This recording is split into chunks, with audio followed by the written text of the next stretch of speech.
Guys सुन के कितना अजीब लगेगा कि नासा मरे हुए कॉकरोच मांग रहा है। जी हाँ गाइस, अब ठीक सुन रहे हैं। और ये कोई आम कॉकरोच नहीं है। दरअसल 1969 में हुए नासा के अपोलो मिशन में चांद से जो मिट्टी लाई गई थी वो इन कॉकरोचेस को खिलाई गई थी, ये चेक करने के लिए कि कहीं चांद की मिट्टी पृथ्वी पर रहने वाले लोगों के लिए घातक तो नहीं है। इन 3 कॉकरोचेस की लाशें उसी टेस्टिंग का हिस्सा थी जो अब किसी तरह से बाजार में नीलामी के लिए आ गई हैं, जिस पर नासा ने अपना दावा ठोकते हुए नीलामी रोकने और कॉकरोच वापस करने के लिए नोटिस भेज दिया है। देखते हैं गाइस कि इन कॉकरोचेस की लाशें किसे मिलती हैं। आपका इसके बारे में क्या ख्याल है, कमेंट सेक्शन में जरूर लिखिएगा। और ऐसी अमेजिंग वीडियोस के लिए शेयर, सब्सक्राइब एंड लाइक। मिलते हैं अगली वीडियो में। गाइस, इंडिया के सबसे अमीर आदमी और बिजनेस टाइकून मुकेश अंबानी को सभी जानते हैं, जिन्होंने रिलायंस जियो लॉन्च करके इंडिया में इंटरनेट की क्रांति ला दी।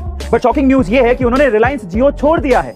जी हाँ गाइस, अब ठीक सुन रहे हैं, क्योंकि उनका मानना यह है कि इस कंपनी को यंग वर्कफोर्स और यंग एनर्जी की जरूरत है और इसीलिए कई बदलाव करते हुए उन्होंने अपने बेटे आकाश अंबानी को रिलायंस जियो का चेयरपर्सन बना दिया है, जिनका योगदान जियो की फॉरेन इन्वेस्टमेंट में बहुत इंपॉर्टेंट रहा है। गाइस, आपको क्या लगता है कि आकाश अंबानी रिलायंस जियो को इतनी ऊंचाइयों पर पहुंचा पाएंगे? कमेंट सेक्शन में जरूर लिखिएगा। और ऐसे अमेजिंग वीडियोस के लिए शेयर, सब्सक्राइब एंड लाइक। मिलता है अगली वीडियो में।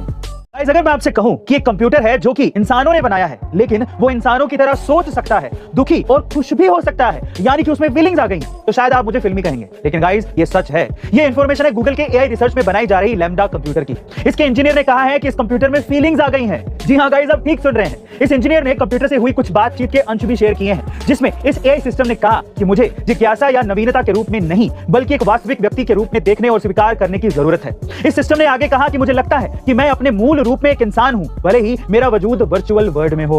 एक मशीन से इतना सब कुछ सुनना उस मूवी की याद दिलाता है जिसमें मशीनों ने दुनिया पर कब्जा कर लिया था। क्या आपको भी ऐसे कुछ महसूस हुआ? कमेंट सेक्शन में जरूर लिखिएगा। और लैम्डा के बारे में आपका क्या ख्याल है ये भी बताइएगा। मिलता है अगली वीडियो में।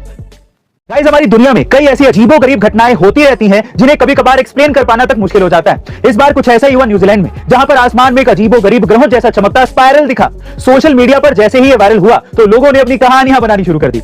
कई लोगों ने इसकी तुलना दूसरी दुनिया के रास्ते से कर दी, तो किसी ने कहा कि एलियंस इसी रास्ते से पृथ्वी पर आएंगे। पर गाइस, घबराइए नहीं, क्योंकि साइंटिस्ट लोगों ने इसकी वजह ढूंढ ली है। साइंटिस्ट लोगों ने कहा है कि महज किसी सैटेलाइट या रॉकेट का एग्जॉस्ट गैस है। गाइस, है ना अपनी दुनिया और यहाँ के लोगों की इमेजिनेशन कमाल की, जो अपनी कहानियां बनाते रहते हैं। आपका इसके बारे में क्या ख्याल है? कमेंट सेक्शन में जरूर लिखिएगा। और क्या आप भी एलियंस पे बिलीव करते हैं ये भी बताइएगा। मिलता है अगली वीडियो में।